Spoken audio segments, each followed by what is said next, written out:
Welcome to A Patch of the Blue. My guest for today is someone who I've had the pleasure of calling a friend for the past 5 years. He is an incredible person, but he is also an incredible photographer. If you want to support him, which I highly encourage you should, he's the creator of the podcast artwork, by the way. Just look at that photo if you need an example.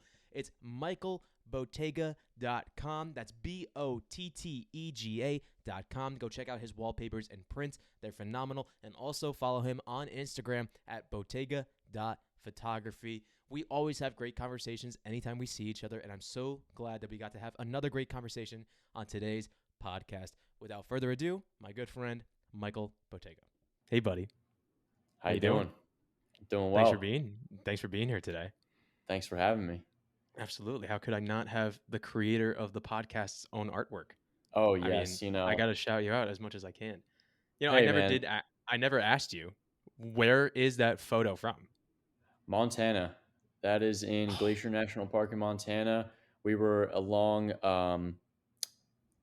it's the main road that goes through the park. I forget the name of the road right now, but I'm on the spot. This is my first podcast, and I'm nervous.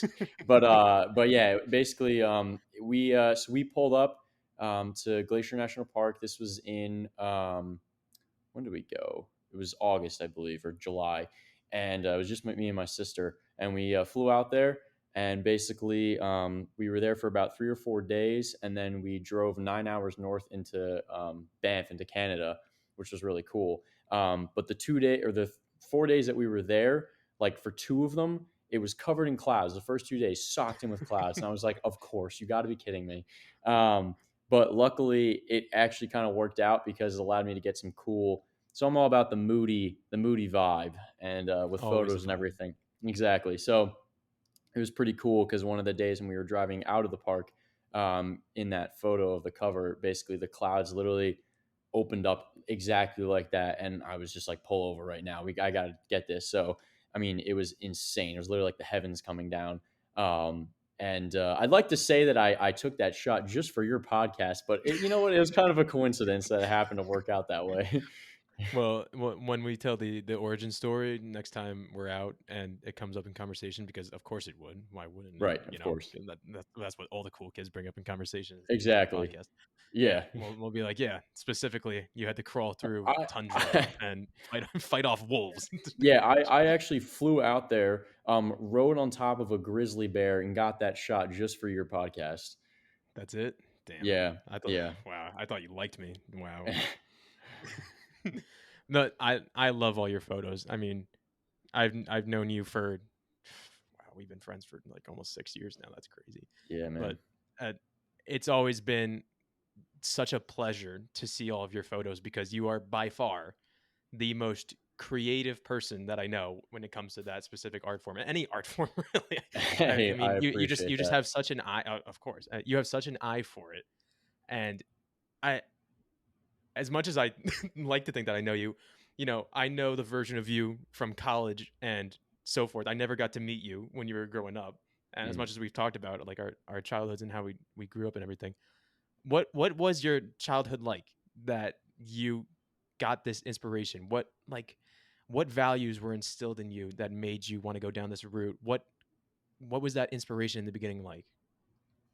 Yeah, I mean, so I don't know. It's kind of tough. I mean, I think about this kind of a lot sometimes because people do tend to ask me occasionally, like, "Oh, how'd you get started in photography and everything?" I mean, I would like to contribute most of it to kind of like my family. A lot of it came from my family, different sides. My mom and dad's side, both their parents were into photography. My parents were semi into photography as well. Like no one really is much is like kind of me now, except for my grandfather on my dad's side. He was a photographer for a newspaper in New York. So totally different style. He did mostly like sports and everything. But still he was into that as well. My grandma on my dad's side was very artistic. She drew a lot. So I think it's kind of like in my genes to a certain level, my sister is pretty musically talented. So, I guess like the creative side of things are just kind of there. And then as for the availability to be out in nature and everything, that just comes from mainly my mom's side. My mom's side, my grandfather was from Italy, and he would spend a lot of his time when he was young in the mountains hiking and everything. So that was instilled into my mother, and then they lived out in California when she grew up. So we then had this connection with California as well. So we would spend a lot of time out there when we were young. I mean, I think my first time out there was when I was like 5. I went to Yosemite. Most 5-year-olds I know haven't been to Yosemite, so it's like that was just kind of like our family vacations. We're always kind of trips like that. We would go out to Utah and drive for the entire time, put like 2,000 miles on our car for our trips. So definitely like a bit more unique trips. So then basically, when my sister was like in 8th grade or so, my sister's older than me. She got a camera and she kind of started playing around with the camera. And then my parents, they had like the JVC recorders and like the Canon point and shoots. And I started kind of, playing around with those a little bit as well. And then when I was like home and not on vacation, I basically started using them more and more. And I would always just like make a lot of videos in my house. It's kind of funny. My sister has this like Google Drive that she made with a bunch of old clips from like 2005, and a lot of them I hate to look at because they're terrible to watch because they're just horribly cringy videos of me when I was younger. But it's funny because I look back at it now and I was like, oh, I guess I really did like just like making videos, even if there was really no purpose to them. So yeah, basically that's like the young side of it, and then I got my first real DSLR camera with changeable lenses and everything in 8th grade. My 8th grade graduation is when I got that, and yeah, kind of just started doing a lot of stuff with that throughout the years, throughout high school, playing around with it a little bit. What else? And then I took a film class in high school my senior year, and then that was kind of like what really got me into like understanding a little bit more about cameras and editing and everything. And then once I got into college, I went back to that camera that I got in 8th grade and really started to like focus on kind of trying to make money and like buying new lenses for it. And then I started trying to market myself a little bit in college, and then here we are. Yeah, I'd say that hobby's paid off pretty pretty well in the long run. Yeah, You can't it's even call it the it's long run. You're just getting started.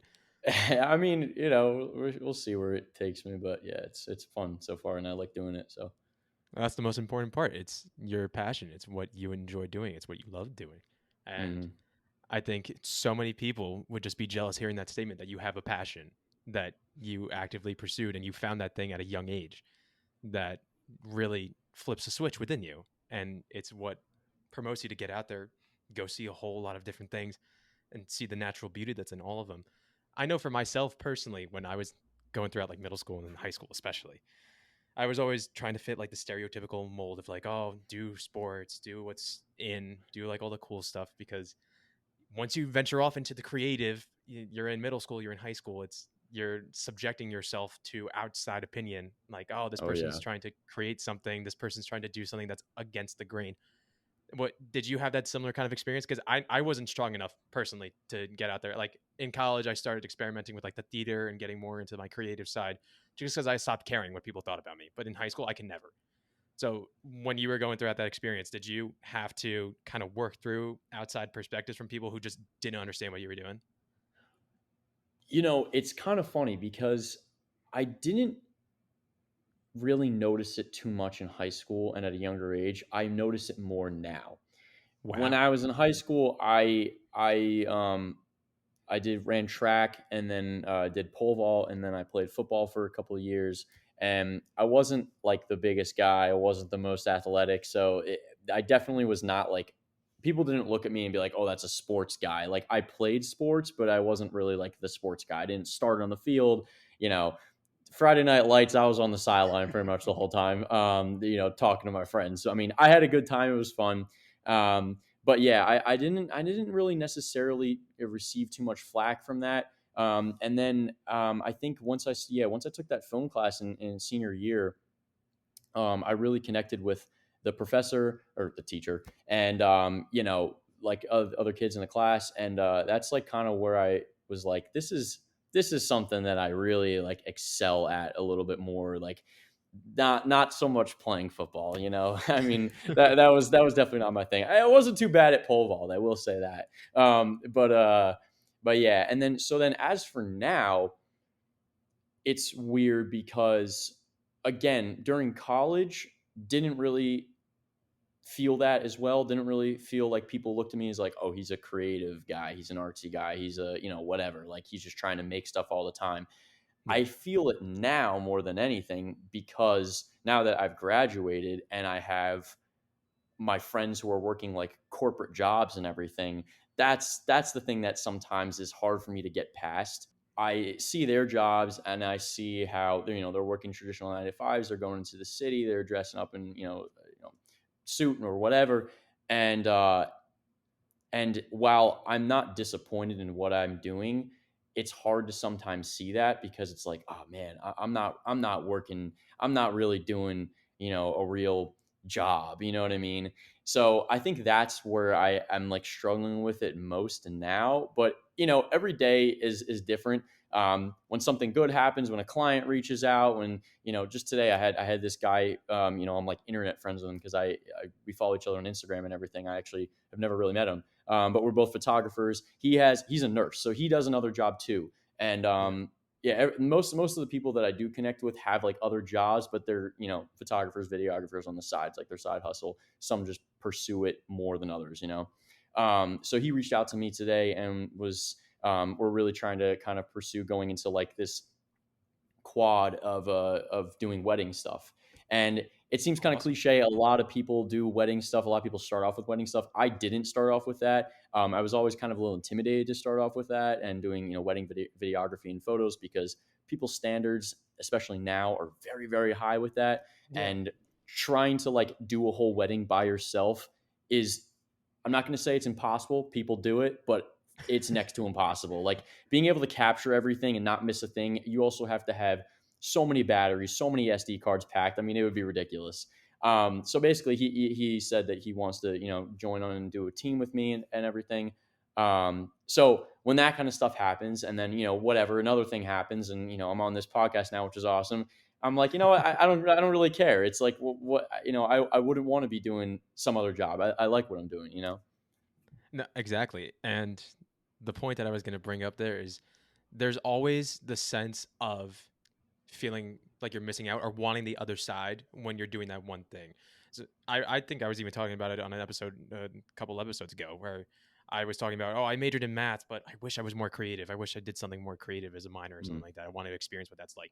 I'm in the more corporate setting and I do this as my more creative outlet because I'm like, oh, I wish I was on the more creative side. I get to express myself a little bit more, kind of get up, go to different places, everything like that, as opposed to being in a more corporate setting. It's such a is dichotomy the right word? I don't even know what to use there, but yeah. it's such an interesting perspective when you have one side and you're looking at people on the other side and you're saying, "Oh, that's the more traditional path. That's what everyone else is doing. Maybe I'm Right. doing something that's going a little too far out there. Maybe I'm not. I'm doing the wrong thing. Everybody else has got it figured out." And I would make the argument, being on the other side, that I love what you're doing. That you're doing something that nobody else, frankly, had the chops to do. Mm, I think a lot of people have those ambitions. Maybe it's not specifically photography, but maybe they're into another form of creativity, acting, writing, anything of the sort. right. They just Right. don't feel the, I mean, they feel the calling, but they don't feel like taking the chance. They don't feel like taking the risk. Like the drive to actually go forward and Exactly. do it. Yeah. Exactly. And it's funny too because I mean I've talked to you about this, but I'm going and pursuing full-time real estate, trying to get my license. I've passed the Yeah. course. I have to take the test and everything, and then I'm always asking you about like investing questions and trying to do stuff in the stock market. So like that's like this side where you just said, oh, I did math and I'm in this corporate world, but I wish I'm doing something more creative. That's me now going, oh, I'm doing something like marketing and creative, but I want to do more corporate type finance stuff. I wish I did more with finance. So it's like, just trying to pick different avenues, which I mean Yeah. necessarily isn't anything bad. It's just people find different interests, and it really depends on just how much you pursue it and how much you want to do it. Exactly. And I think you're in an interesting position because you're creating a business where you're leading the business. So having that finance knowledge for yourself certainly helps out. Right. It's a necessary aspect to try to build this up and make it something that it can sustain itself and you can go into it even further. And I don't want to throw out math terms and everything like that and get the audience bored to death, but it's risk, like thinking about it on a risk sense. And I think Right. this lesson can get like watered down. I don't want to call it a lesson. I'm not teaching anybody. I'm just some dude No, sharing some no, perspective. enlighten us. But Let's hear it. when you look at your life as a whole and you're talking about taking chances, making a leap and doing something, you can completely quit your 9 to 5 job, go into your passion and give it a shot, see what happens. Right? There's Mm, plenty of comedians who have that story. I've heard a lot. Plenty of yeah, actors, entertainers, stuff like that. Sometimes it works out. A lot of the time, it doesn't. It's just the way of the world. I think the approach that you're taking is the perfect mix where yeah, you aren't necessarily all in. You're very in. And when I say very, yeah, like for the people who don't know Michael, he has a business that is doing pretty well. He's been able to get clients repeatedly. He gets new clients coming in. People love his work. He has that all set up. And you can even, if you want to call it a side hustle, you can, because at the same time, you're pursuing other avenues, real yeah. estate, getting your own license, having something else just in case this doesn't work out, because there's a lot of Right. external factors that can go into something not working out. Oh You can give it yeah. your Oh all. yeah. At the end of the day, it's just the luck of the draw at some point. You give it your all, but you still have that other thing. So, yeah, if it doesn't work out completely, you have this other side to you where you're Yeah. becoming a well rounded person, and yet you're still going after pretty actively. I think that is the best of both worlds right there. And I know some people would say, oh, okay, like I could do that, but then I'm taking away from my potential to earn income in my corporate job and stuff Right. like that. Right. I think at our age, this is the time now where you say to yourself, okay, I can go down that traditional path right now, see what I get into, be on this corporate ladder, build up, and yeah, you'll get to a pretty substantial income if you play your cards right and you do everything that you Hmm. need to in a certain whatever space you're in. Or take that chance on yourself right now. Yeah. See what happens. If you don't take that chance on yourself right now, before you know it, you're going to be 30, 40, family, kid on the way, and now you won't have any time to get that done. Yeah. And what I love more and more is like younger kids are feeling, yeah, I can go take that chance, and I don't really care what anybody thinks about me. Like I'm gonna go be a photographer. I'm gonna go shoot videos because they're fun. I don't really care what anybody says about me. It's school, and they just give it a shot. And I think you're doing exactly what I wish I would have done when I was like 16, 17, and just give it a shot and see where it goes. I mean, man, you're like what? You're a month and what are you? 2 months older than me. It's not like you can't do it anymore. It's not like you're too far, I know, too but old. it's so funny that we tell ourselves that if we get to a certain point, postgraduate, like borderline mid 20s, Yeah. it's just Yeah. like, oh, I haven't started yet. I might as well not even bother. Like, what am I gonna do? Give it a shot, and then it's just not gonna work. I'm gonna burn out before I even really get going. Yeah, absolutely. I mean, and that's I think that's like the main thing too is that it's like, you know what? At this point in my life, might as well. I'm not married, Yeah. don't have kids. I'm not buying a house, of whatever. Like I'm paying student loans and a car and groceries and whatever, the essentials to a life, but it's nothing that I really it's not anything too taxing on me right now that I have to, pay the bills, and if one month is better than another, it's going to, drain me exactly. And why wouldn't I? My response to that is why wouldn't you? Like anybody Yeah. who's listening who has that same inclination that they really want to go do something, but they have this thing holding them back. They're like, I really don't want to sacrifice a little bit of time in my job. If you never do it, you'll never know what could possibly happen. Yeah, And that's just true. just imagine a world where you never took the chance to go reach out to your first client or post your first photo on Instagram or even on your own website. Yeah. Yeah. You never took that chance, and then yeah, it stays as a hobby, and yeah, we all love our hobbies, we love doing it, but it's one thing to have it as a hobby, and it's one thing to have it as your passion, which turns into something that you get to do for the rest of your life, and you are well on that road to doing it. So I I think that's pretty appreciate awesome. that. Thank you. Thank you. Absolutely, absolutely. I think it ties really well into a situation that we had not too long ago, almost a year ago now, where you and I we were hanging out at a. For those of you who don't know, Michael and I were rowing teammates. That's how we first met. We're hanging The good out old days. at a yeah. Oh, the good old days. Wow, I miss them so much. We were hanging out and we were going um at our school. We were going out to go meet up with some friends, and we're in the Uber, Oh and man. our Uber starts asking, "Oh, like, what do you guys study? What are you guys doing?" And me and one of our friends we were with, we both graduated, so we're kind of letting you talk, and I'll let you take it from here. I think it fits perfectly with what we just talked about when it comes to pursuing what might make you money in the end and pursuing your dream. So I'll let you take the floor on what Yeah, you have next. I mean, we can definitely bounce on and off each other for this one because I think I partially like blacked out in that moment because I was confused and a bit angry, and I don't even really know. But essentially, the whole thing that happened was that we were all in an Uber. We were heading out to we were going out, and this Uber driver, like asking us what we were doing, like the usual stuff.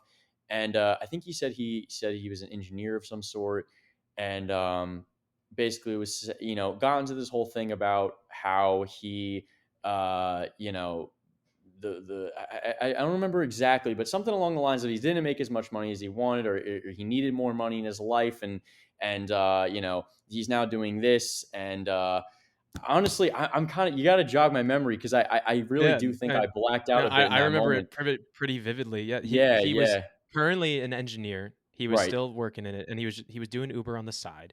yeah. And he meant well. I think he was trying to share some pretty solid advice, and I Oh, think yeah. Go ahead. hold on, sorry, it just remembered. He asked what our majors were. Yeah, That was the thing that started it, and I said that I was doing marketing, and he kind of like dismissed it. He's like, "Oh, you should be doing finance or he account." didn't just kind of he Yeah, he immediately did. dismissed it. Foley was like, "You should be doing finance or accounting." Like, essentially, why the hell are you doing marketing? Like, that's a terrible major to choose. You're not going to do anything with that. Blah blah blah blah blah. All that kind of stuff. So, I don't know. Like most normal people, I was a bit offended by that, especially because of the fact that I was like 2 months until I graduated at this point. Yeah, So I was like, "Well, buddy, a little too late for me to change it now." So yeah, he kind of just started coming at me for my major, and saying that, like, working in finance is the way to do it. Working in, doing investment banking, working hard, like long hours. It's the only way you'll make money. It's the only way you're going to succeed at life. Doing and then yeah, basically then I started kind of firing back a little bit, saying that I had a plan, and I was like, well, I'm going, I'm going to be going into real estate, and then I'm also doing a lot of stuff with my own freelance business, and it's a really big passion of mine, and I love it. Little did I know that the word passion was the kicker, because he started firing at me for that too. If you remember, he was like, passions aren't going to make you money. Passions aren't going to do anything in life. You need an actual job. You need blah blah blah. And I was so caught off guard. And yeah, and that's, I think, when, like I said, I kind of blacked out because I just started firing back at him, saying everything I was doing in life, and uh, my plans and everything. And you guys were in the back seat, just like, what is going on here? yeah. It was one of those moments where you get really caught off guard. We were taking Yeah, a 5 minute Uber ride, by the way, and yeah. this guy was He taking turns to like he took a extend the long route. ride. He definitely took Yeah, a longer route for it sure. was a bit interesting. Yep. You know, I don't know his situation. Everybody has their own situation to get to their own point in life where he Hmm. has that perspective, and he does have a point to a degree. I always like to see everything from both sides. Absolutely. I hope our Uber ride wasn't charged more because he took longer. Now that I'm thinking about it, but Yeah, I know, right? it, I did appreciate him having an interest in us. I'll say, and there is a point that comes to, yes, you have to maintain. It's a necessary evil where you have to maintain a certain amount of monetary wealth to sustain your lifestyle, especially if you're going to go and start a family, have some kids, send them to American schools for sure. Yes. It's expensive. It Yes. takes a toll on you, and if uh, granted, we're not in that position yet, but if you get to that position and you're not providing for your family, yeah, it's going to be a bit difficult to kind of sustain your lifestyle. On Absolutely. the other hand, I've always been of the opinion that there is much more to life than just purely pursuing money. There, we all talk about money as the biggest form of success in our world because, in my opinion, it's just the easiest to measure. Hmm. It's the most quantifiable. You can say, I Yep. have $100. That person has $105. They're more successful because they have five more. Yep. That's pretty much it. You can't quantify necessarily Health, first of all. Sure, you could take like, I don't know, blood pressure readings and Yeah. say like, oh, you're Yeah. nice and healthy. But Yeah, you exactly. Once we start you comparing blood tests, then we really lost it. that's a rabbit hole I was not expecting. But Yeah. you can't quantify health. You can't quantify happiness for sure. That is totally internal, and you can't qualify the joy that you get out of doing your job. What is the point if you are? And this is my opinion. If you don't share the same opinion, not even talking to you, Michael. I'm talking to anybody who shares the Yeah. opinion. What is the point of going out, working yourself like crazy, making a lot of money, but then at the end of the day, you don't get to spend it with your loved ones, and you don't have any time to actually use it? Why wouldn't you go out there, pursue something that you absolutely love doing? You wake up excited to go out there, get to work, do what you love to do. Maybe not make as much money as if you climb the corporate ladder all the way up to the top, but you Mhm. make a pretty decent living. And then at the end of the day, you have that time to come home and have that flexibility to eventually at some point make the kids sports game, make the kids show, have some Right. time with your partner. And Yeah. there's two lines of thinking. Yeah, I'd love to hear what you have to say about Yeah, well, I mean, it's just that's like a almost everyday thought of mine. Right now, I don't even know if I mentioned this. I'm working for this company right now. I'm a contractor for a real estate media company, so I'm basically going around doing a lot of media work for just all new listings in the Connecticut, New York area. Point of me bringing that up is that basically I'm seeing a lot of beautiful homes on a daily basis. I'm around, the Greenwich area, Westport, whatever, and I see these multi million dollar, I mean, 40, $50 million mansions. I personally haven't worked on any of those yet, but I'm getting there. And it crosses my mind quite often. And I'm just like, to be able to afford a place like this, first of all, what job did you do? And are you even enjoying this place? Are you working so much? Are you traveling so much? Are you doing all this that you can't even like spend time at this beautiful house that you have? Now, that's not saying that none of these people do. I mean, some of them maybe made a great living, sold their business, made millions off of it, it. and now they're Absolutely. just Yeah. chilling at their house. And kudos to those people because that's awesome. But for the people who don't, you wonder. And hey, maybe that's what they like. Maybe that's the drive they need. They got to keep going. They got to keep traveling. They got to keep making money, and that's fine. And if they love it and if they're happy, then that's fine. But it makes you wonder for the people who aren't necessarily happy with that. Yeah, Is that what they and wanted? like absolutely.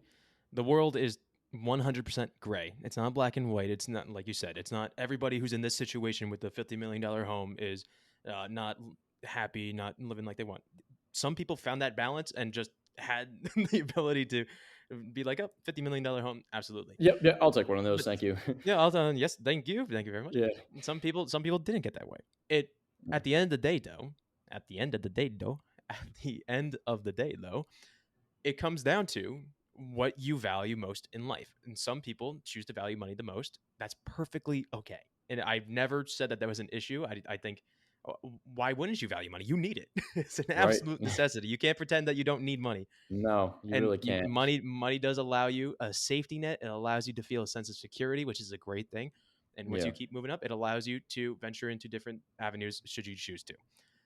Me personally, I know we're very young, we're 23, but even in the small scale decisions that I've had to make so far, I would love to hear your perspective on this.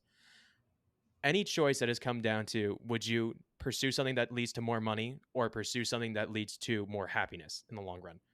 Anytime that I've thought about choosing the money, it hasn't made me feel any better.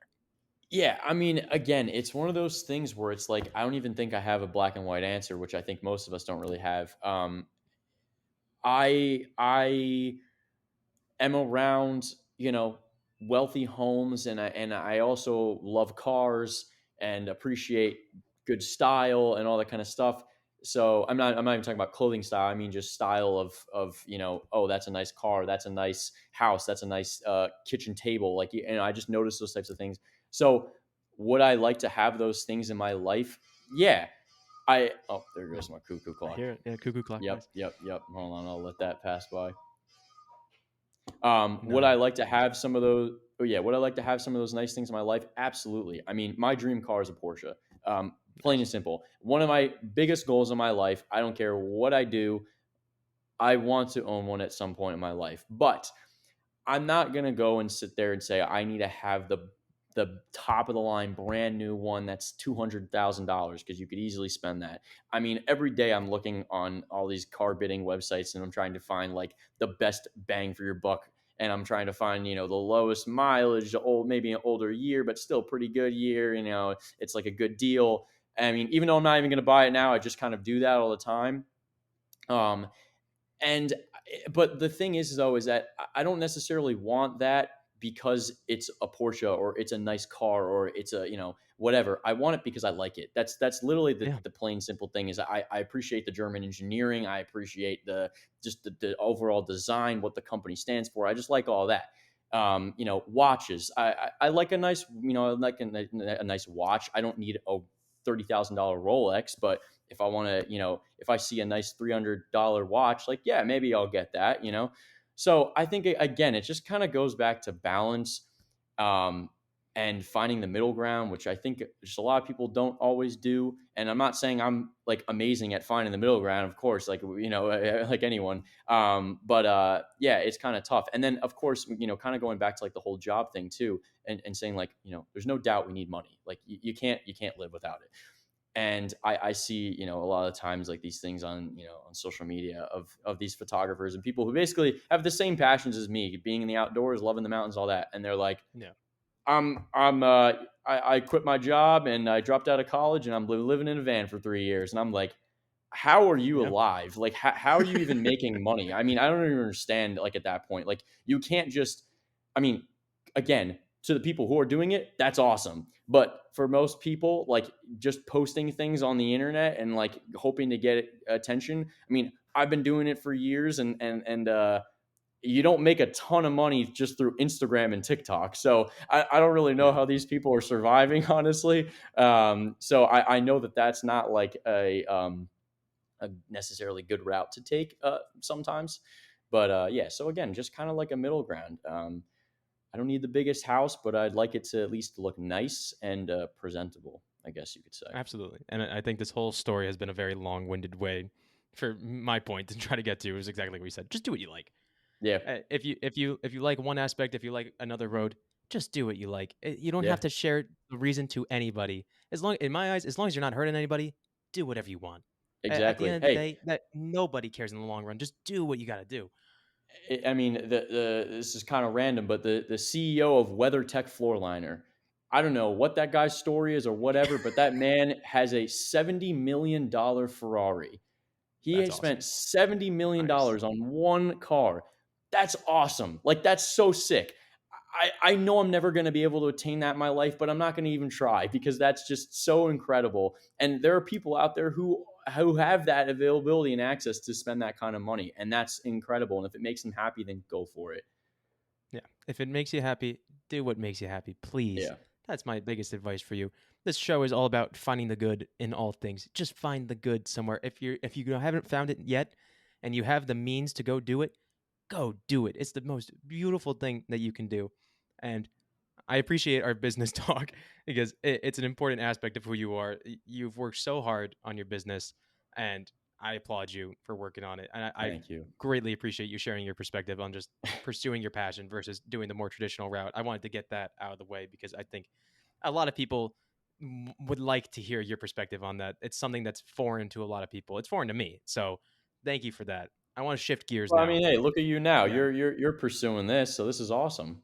It took I a mean, while, you've but been grinding finally, this out. I mean, you told me you were going to start a podcast. I honestly, I mean, I didn't doubt you, but I didn't think you were going to really like go in all the way. Like you are posting nonstop, and you're doing a I great job at it. So I thank mean, you. I really kudos to you as appreciate well. you saying all that.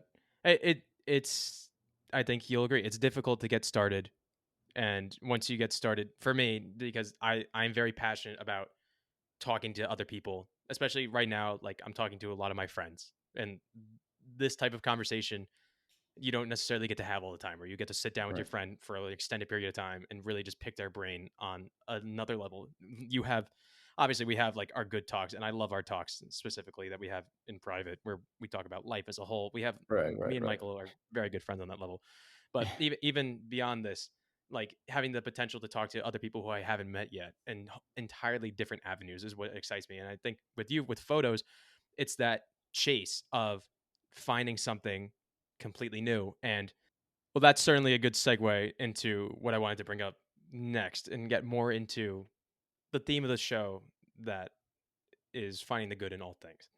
And I think even from your website, just looking at your website, for those of you who don't know, it's going to be in the show notes just in case you don't catch it here. It's Michael Bottega. That's BOTTEGA.com. Check out all of his photos, all of his prints. I'm certainly buying one. They're amazing. Nice I need little to plug decorate there. my Thank apartment. you. Yeah, shame, not even shame, no shame plug, because I would plug you any day of the week. But you have the quote right on your website. It says, "The world is full of a lot of negativity. It takes a bit of exploring to find the beauty among it all." That perfectly encapsulates every single thing that I try to do in this show. Where there's so much beauty out in the world, I think we limit ourselves just in terms of going out and finding it. And I think what you do with nature photography in particular is amazing. Where I think there is, again, it's a gray area. Some people go into a concert or go out for the evening, and I think they're a little bit too obsessed with their phones. They're more trying to show off, tell people where they are, capture the moment in a way that looks unrealistic. Yeah. I think what you do is art, and photography isn't art when it's done correctly. You capture something that people don't even know exists. You're not making yourself the centerpiece of the photo. You're making the nature the centerpiece of the photo, and you're showing how beautiful nature can be. Mm.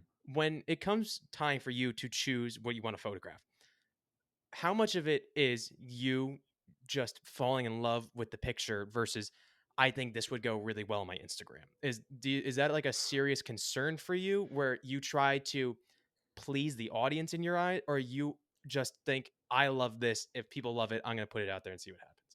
Thank you so much for checking out today's episode. Part 2 with Michael will be up next Tuesday. We go into what goes into capturing the perfect photo and the stories behind our photos and the impact they have on others and a whole bunch of other fun stuff. If you enjoyed today's show, definitely follow along and leave a rating is the best way we can help grow the community. If you're on YouTube, subscribe, hit the notification bell, all the cool YouTuber stuff.